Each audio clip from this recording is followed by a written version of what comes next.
I am Raziel.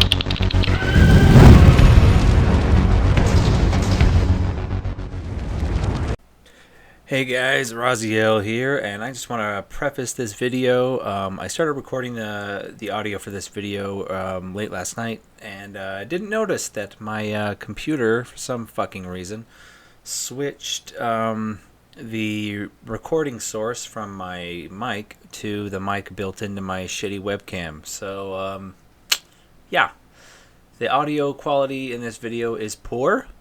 So bear with me. I apologize. I did what I could to clean it up and to make it louder, but I know it's a long video for shitty audio, but bear with me. Thanks, guys. Enjoy the video. What is up, guys? Raziel here with another video for you, and today I'm going to be talking about Final Fantasy XIV. I mean, in my last video I already talked about why I quit WoW. I mean, this will go into a little more detail with that, but the focus of this video is kind of a WoW versus Final Fantasy XIV. To tell you why Final Fantasy XIV, in my opinion, again, big highlight there, my opinion, so, you know, don't flip your shit or burst a blood vessel because, you know, I'm saying a game is better than the holy World of Warcraft, okay? But this is why, in my opinion, Final Fantasy XIV is a superior game to World of Warcraft, why I enjoy it more than World of Warcraft, and why anybody who's interested in playing Final Fantasy XIV, whether they're a WoW player or not, or if they're like, I don't know if I want to play WoW or if I want to play a different game, or if they're like me and they're like, I'm fucking sick of WoW and it's rampant RNG, etc., and I want to try something else, then this video is for you to take a look at and then make a decision for yourself. This video might be kind of long because I'm going to hit a lot of points, so be prepared. It is something you can just crank the volume up and do something else around the house or listen to it on your headphones, but I am going to be adding a few visual examples of things in the game when I talk about specific moments. So, yeah. Let's move on. First thing I want to talk about is probably on the top of anyone's list who, if they are in playing World of Warcraft or have this last expansion or the last couple expansions, is the difference in the gear from Final Fantasy XIV. Loot in Final Fantasy XIV is has very little RNG in it. If there is an item you want, you're going to get it. You know, it's just a matter of how much effort you are willing to put in to get said item. To gear up your character is not a super hard thing to do. Now, to get the absolute best gear, I'll go into that when I get to the raid section. You know, it does take work and does take effort. Loot drops off bosses and dungeons on trials. Trials are just like a mini raid with without any trash. It's just a boss fight with some pretty complex mechanics, and there's extreme versions of that, but I'll get to that later. You get loot from those. Also, you know, if the loot you want, the piece you want isn't dropping, the absolute best gear each patch, you can, with the exception of raid gear again, you can buy tomestones. Tomestones drop all over the place. You get them from completing dungeons. You get them from doing your daily dungeon roulettes, and I'll get into that in a minute. You get them from doing the trials, doing raids. You get them from PvP. You get them from, there's the Paths of the Dead. There's so many things you can get them from. So you can get the loot you want. You go and buy the loot with tomestones, and then every patch that gear is upgraded and the older gear is made cheaper, and for a newer tomestones are released, and then the old tomestones will still buy the old gear, but they're much easier to get at that point. You know, as opposed to WoW, where everything is random. Every reward is random. Random drops. Random if you get it from World Quest. Random if you get it from, you know, PvP. Everything is random, and then it's random if it Warforges, and then it's random if it Titan Forges, and then it's random if it has the stats you want. There's just way too much RNG. It's like a motherfucking casino over at Blizzard, where they think that that's engaging gameplay, and that's going to make people play longer because of how random it is, and it does the polar opposite. It pushes people away when it's so fucking random. And again, random legendaries. Yeah. So you won't find that horse shit in Final Fantasy XIV. The next point I'm going to go into is the storyline.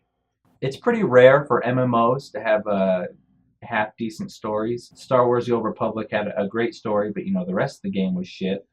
I don't know if you played that or not. WoW has no story, really. If you want to know WoW's lore and WoW's story, you have to spend more money and buy novels. Read the novels if you want lore. There really hasn't been a story in World of Warcraft since the end of Wrath of the Lich King. I mean, that's when they finally used up all the assets and storylines they had created in Warcraft 3. So, literally, they're just characters. They're just characters with names that say, go do this, go do that. Literally, the story in Legion right now is kill Legion. Go kill Legion. Kill as many demons as you can. Just kill. Go kill. And then, you have Khadgar and a bunch of other assholes, Illidan and whatnot, who are just names, but they don't fucking actually do anything in the game. Which also leads me to cutscenes. I mean, Blizzard does make some pretty cool cutscenes, but the thing is where is your character in this? He's not. He or she is not in any of the cutscenes. You're not the hero. You're not part of the story. Even if you look and you read the books, Deathwing wasn't killed by you or your team of raiders. Deathwing was killed by Thrall. Go into Warlords of Borlore, and you have, you guys didn't kill him. Again, it was Khadgar and Prophet Velen and that other cunt. I don't remember her name, but they killed. They stopped Gul'dan with your help. Like you're not the focus of the story.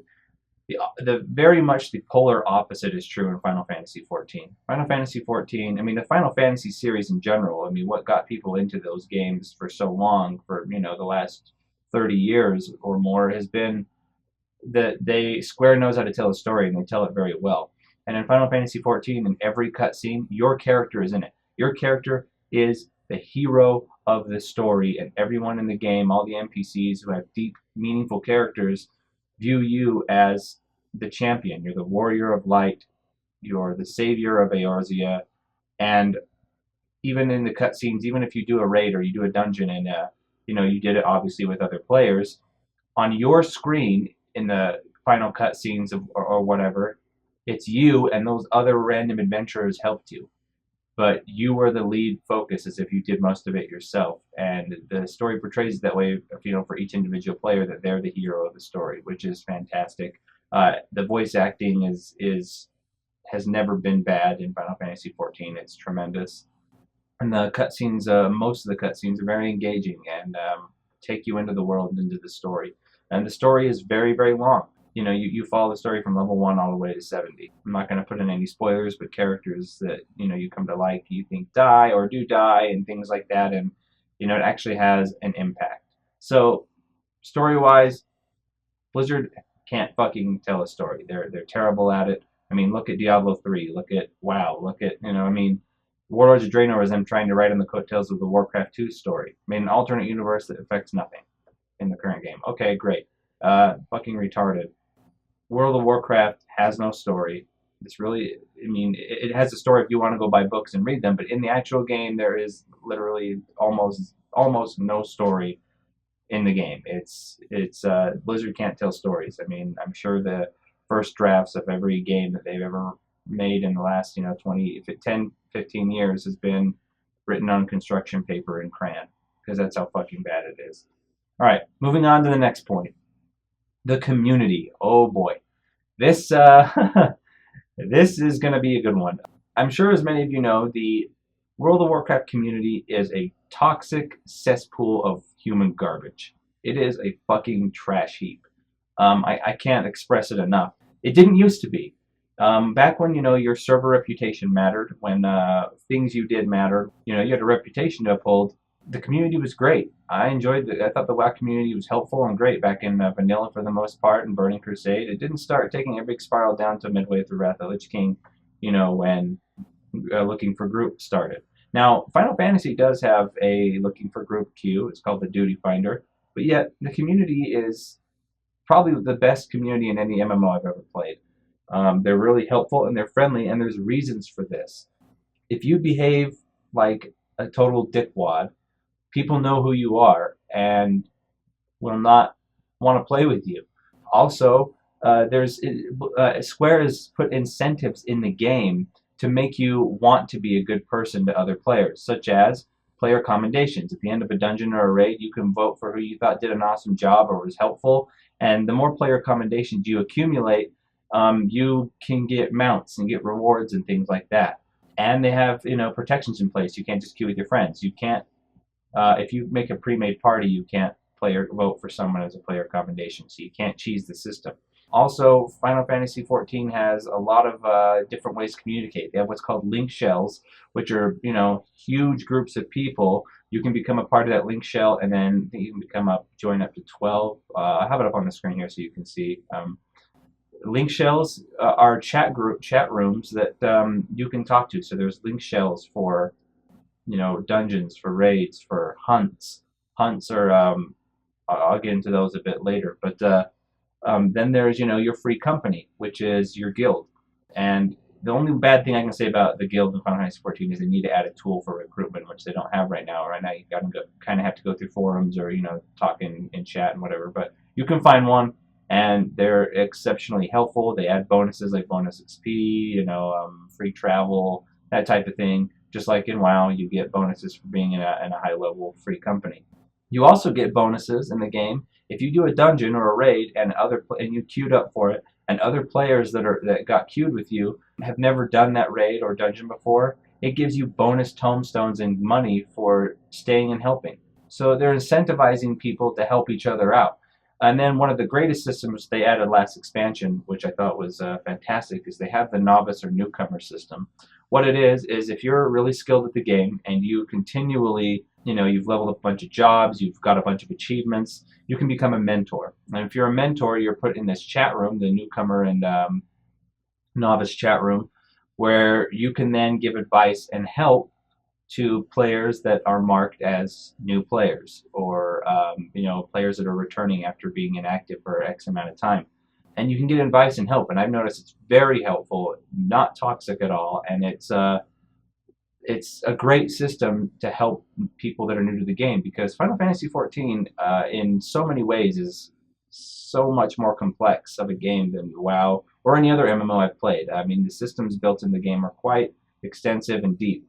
Next, let's get into the next point. Final Fantasy XIV has housing. I know people have been playing WoW, have been begging for personal player housing for years.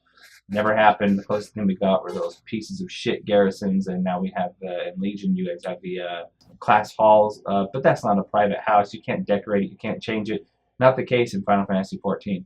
Final Fantasy XIV, you can own a house, you can own an apartment, you can own a private quarters in your free company's mansion. That's right, your free company, your guild, can own a mansion and add, vendors there, a stable for your mounts. They can add food and games and all kinds of stuff in there, music, and it's completely customizable by the officers and the free company leader. And then you can completely customize your own house or your own apartment or private quarters any way you want.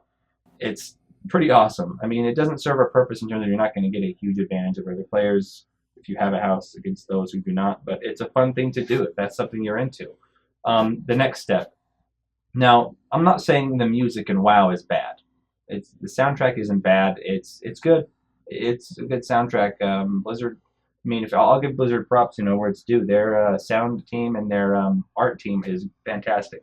The music in Final Fantasy XIV and in Final Fantasy games in general is unparalleled. The music is insanely good, pulls you into the world. The boss fight music is amazing.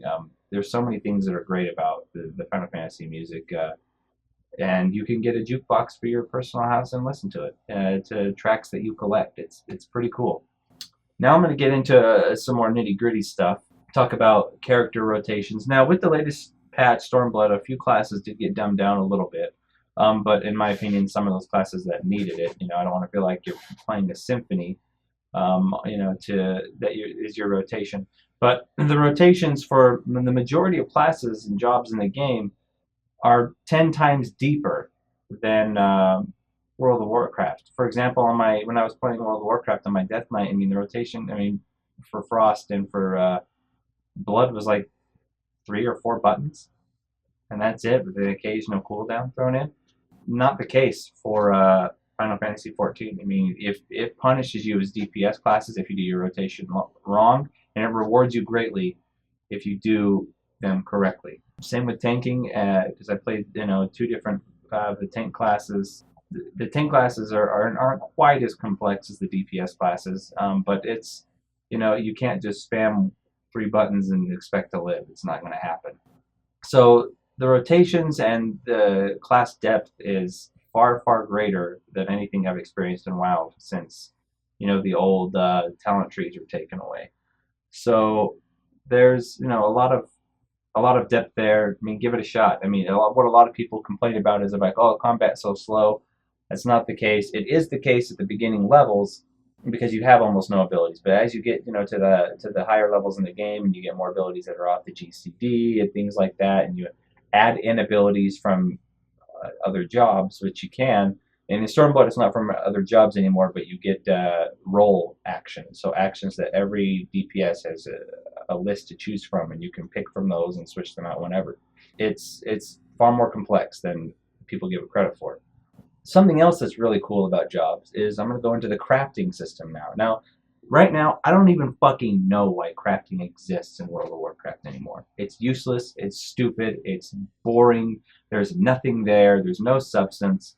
It's literally a little menu you just click and make if you have the mats, and that's it. And there's really no point to making most stuff in the game because other than mounts and stuff, it doesn't sell for jack shit. And crafting is pretty abysmal and pathetic in World of Warcraft, and has been since I would say definitely since Warlords, but maybe even earlier. Blizzard completely butchered crafting in WoW. In Final Fantasy, crafting are classes. They're their own classes. You could never fight ever and just be a crafter if you wanted to. It's pretty awesome. You can even you have retainers. They're the NPCs that sell things for you on the auction house. You can even make them be classes and do things to help speed up. You can make them, any of the fighting classes or any of the crafting classes, and to get you better stuff in that class if that's the one you play. It's pretty awesome. And the classes, the gathers, the hand, and of the earth are I think of the roles. I might have said that wrong, but you can be a gatherer or you can be a crafter, and there's a lot of crafting classes in the game. And the crafting is complex. You make high quality items or you make shit items. High quality obviously sells for more and has better stats of everything. And so you want to do your rotation. That's right, crafters have a rotation to make the items the best they can be. So you can either make the most amount of money, or you can get the most benefit for a different job if you made like a sword or some armor or something. Another great thing in Final Fantasy is something that's common with MMOs is as expansions come out, the older content, the older world becomes irrelevant. Now that's only partially true though for Final Fantasy 14. I mean, you look at WoW. I mean, there's no fucking reason to go anywhere except the Broken Isles right now. No reason unless you're farming transmog. No reason to leave. There's almost no reason to even go to Stormwind, other than hit the auction house or Orgrimmar or anything like that. In Final Fantasy 14, they have what's called Dungeon Sync, which again rewards you for helping newer players at a lower level, and it sinks you down to the level of the dungeon or said content that you're doing. So, but you still get the high level rewards, the high end tombstones and things like that. You still get the rewards as if you're playing it at max level. Something else that's really really cool is the world is covered in what we call fates.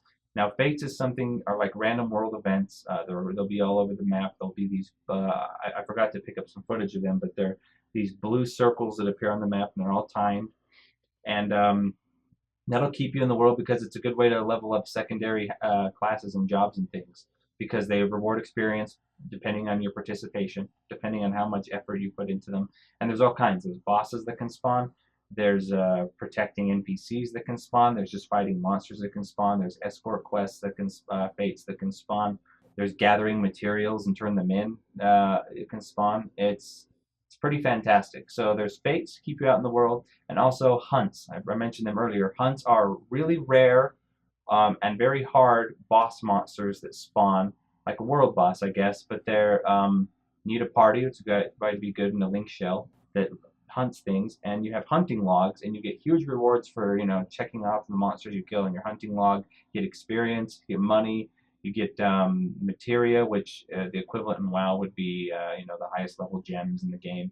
And you hunt these creatures down, and there's the two most hunted are the A rank and the S rank hunts, and you go after them, and you get tombstones from those too. So it's another way to get the high end gear, and it's a fun thing to do if you don't feel like doing dungeons, or you don't feel like doing trials or raids at the day or PvP even. That's another thing to do, and it keeps the world more relevant. Another thing is we'll go into a little bit of PvP. Now, Final Fantasy XIV has been infamous for being a terrible PvP game, and I'd be inclined to agree.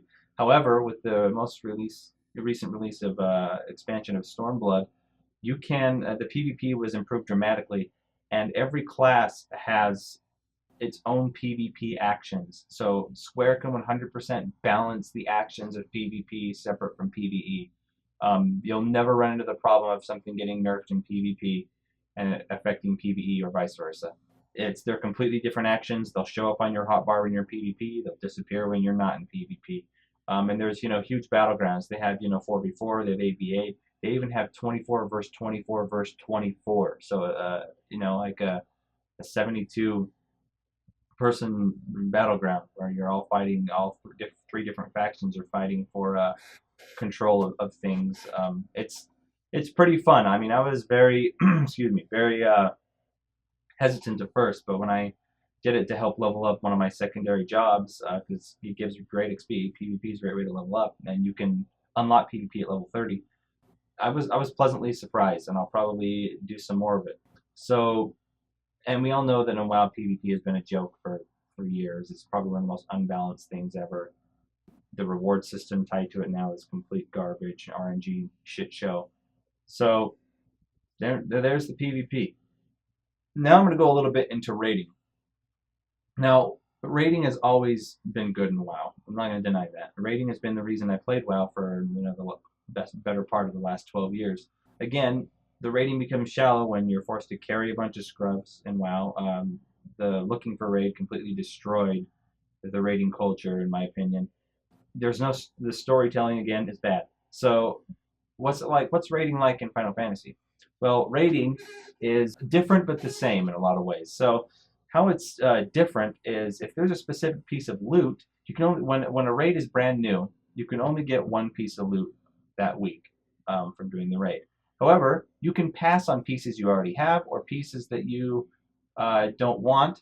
And also something else that's great, and this applies to dungeons too, if your job or your class can't use the item, you can't even roll on it. You can't roll need on it. It's impossible. So it's much easier to get loot. And then the cool thing is let's say you wanted a helmet really bad, and that's the piece you're going for. You can run the raid as many times as you want that week until that helmet drops, and you get it, as long as you don't pick up any other pieces of loot.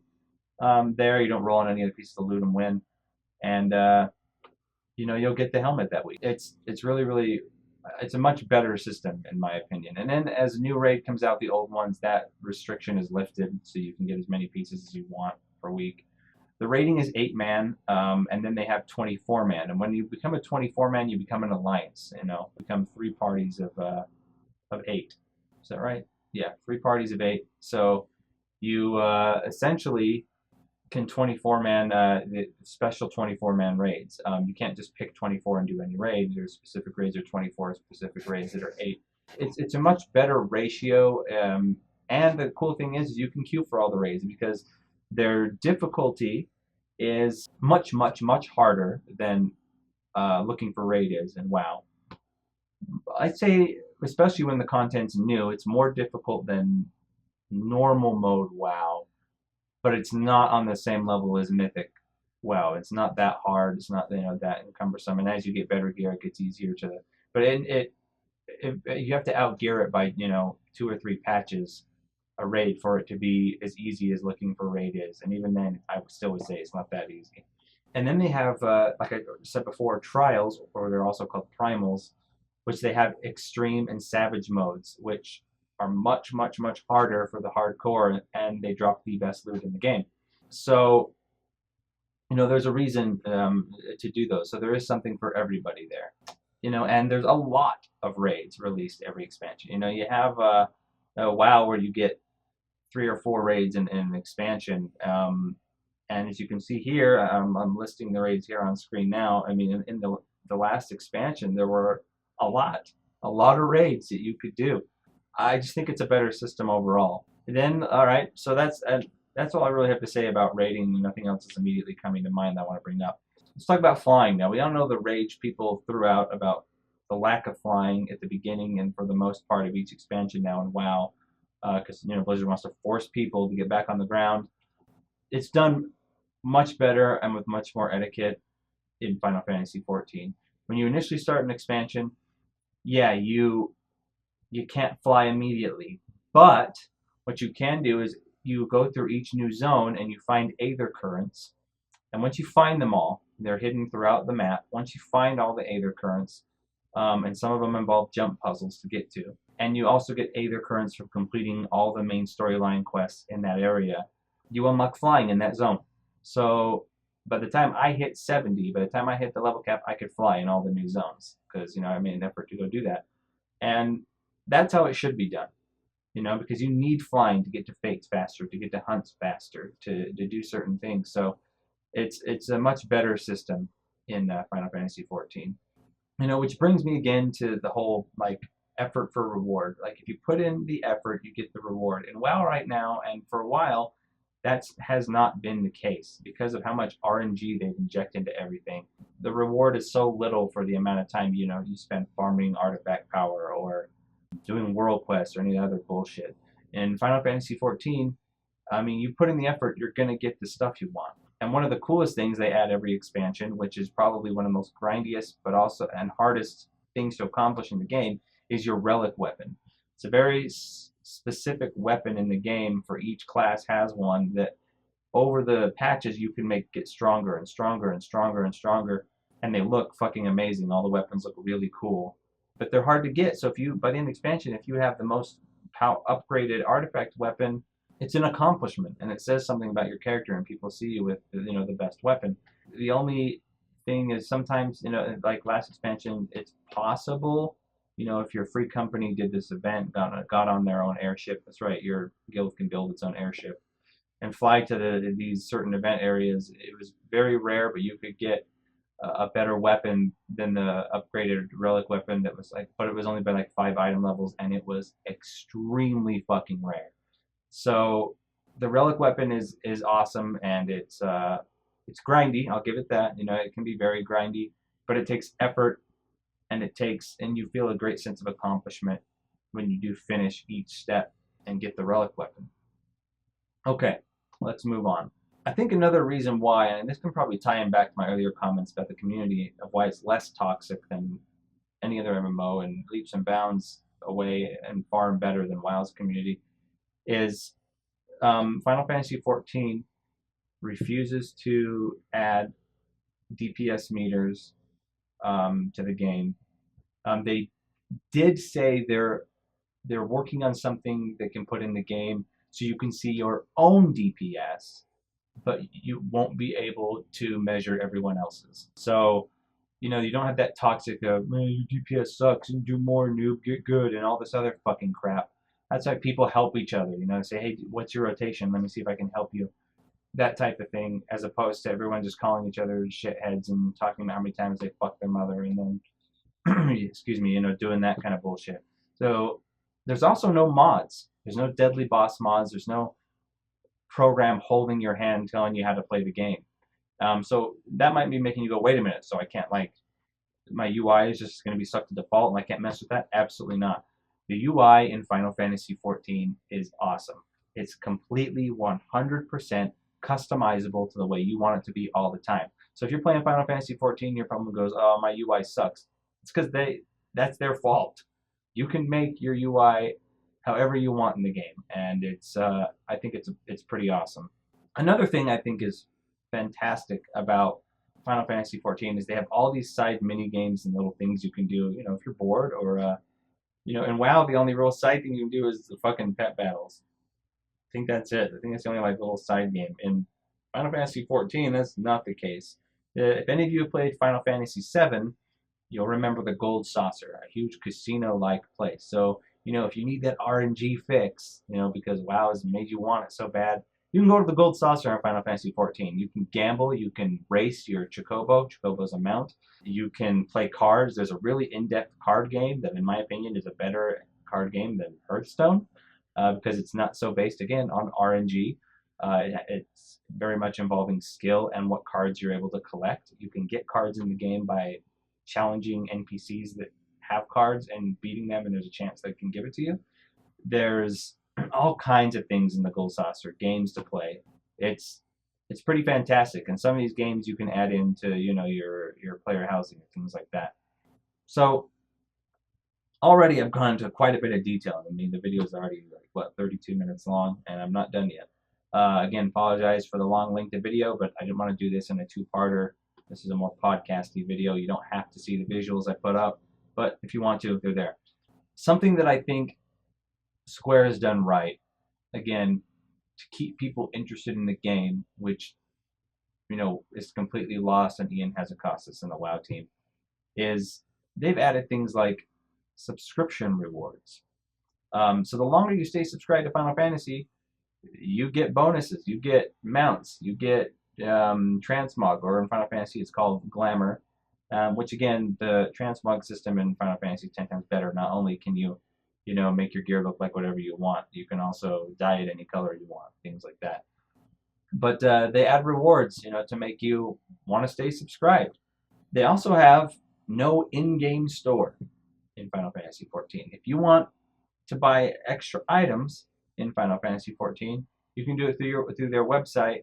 And man, do they have a fuckload of things you can buy, and 99% of them are cosmetic. It's not pay to win, but they have so many cool options. You can buy, level upgrades, just like, in WoW, you can pay, like $60 to get a free level 100. You can get any job to 60, so again, just 10 levels to go after that on your own to learn the class and things. And skip the first 60 levels of storyline. The game will flag as if you had it completed it. If you're a returning player and you want to just start over, or you don't want to go through all that, which, by the way, any cutscene that you've completed, even with this system, you can go to an inn anywhere and watch all the cutscenes if you want to get caught up on the story, but you don't want to play through it. But have fun with that. It's going to be hours and hours of watching cutscenes. And that's only $25. $25 to get your character to 10 levels below the cap right now. Of one job of your choice, except for the 2 new jobs that were just added. You can't do it with those ones because they'll start at 50 anyway. Once you have a level 50 guy, you can unlock those. So, yeah, the prices are 10 times more fair. There's only like 2 mounts that are over $20, and all the rest are like 12. You can buy emotes.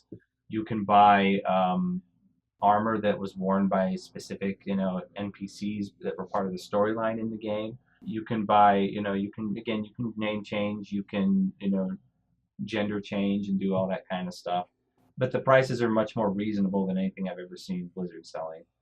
And it's server transfer is $18, things like that. So, and you can pay an extra $1 or $2. I think it's $2 a month to get yourself more retainers. If you want to have a bunch more retainers, it's an extra $2 a month for a retainer you want to keep, which is more bank space. You can get a bunch of retainers and make them all certain classes so you can get money faster, things like that. So it's much more reasonable. And then the last thing I want to talk about are the visuals of Final Fantasy. Now, again, I said WoW's art department has always been great. And for a game that, was started its design in 2000, WoW holds up pretty good. But, it's very cartoony, which is not for everybody. Final Fantasy XIV is much more realistic in its presentation, in terms of its physics, and it's in my opinion, the graphics are better. I mean, it should be. It started development. The engine started development 6 years after WoW started development. But it's and you don't need you're gonna need a better PC than WoW to run it at max settings. But it's not like a super taxing. You don't need an insane monster PC to get a stable 50 to 60 frames per second, at decent settings on Final Fantasy XIV. And the visuals are are really, really, really cool. You know, some of the boss fights have insane visuals of, you know, as you've seen in the video here of the boss gets really huge and tries to smash your raid with a sword, and as the tank you have to catch it and hold it while your raid fights off, you know, the ads, and so you don't die. I'm going to end this video now. We're almost up to 40 minutes. Jesus Christ. Um, just saying, if you haven't given Final Fantasy XIV a chance, give it a chance. Just free trial you can download, cost you no money. You can level every job up to 35. I mean, there are restrictions on parties and things like that, and joining guilds and link shells if you're on a free trial account. But try it, and don't judge it based off like the first 10 levels, 15 levels where you don't have hardly any abilities. It's it is slow at the beginning, but if you like story, if you like engaging content, if you want a non-toxic community, if you're interested in getting away from WoW because you're sick of it for the same reasons I left, if you're never even played WoW and you just want to see, or you never played either game and you want to see, you know, I would say try both, but and in my opinion, having played WoW for the better part of 12 years, and now having played Final Fantasy XIV for the better part of 3 years, I can say that Final Fantasy XIV is just a superior game. It appeals to me more as a lover of RPGs, as a lover of stories, and being the hero in a game as opposed to some random ass douche champion that gets fucking told to go eat someone's ass out, you know, and you'll get some artifact power. Like, fuck off. And then, or you beat the boss and then Green Jesus, Thrall fuck, or Tyrion gets all the credit for killing the Lich King. Like, such fucking AIDS, man. Give it a shot. Give Final Fantasy XIV a shot. Well, and that's about all I have to say about it, guys. I'm sure there's a lot more I could say, but you know, you got to experience it for yourself. Watch other videos. If you like this video, please share it, subscribe. You know, if you thought I made good points. If you didn't, you know, leave the comments, and I probably won't read it, so you can go fuck yourself. Yeah, guys, give it a shot. This has been Raziel. Keep it real, guys. I'm gonna have more content for you real soon, and more information about when I will be streaming Final Fantasy XIV on Twitch. So. Once again, keep it real.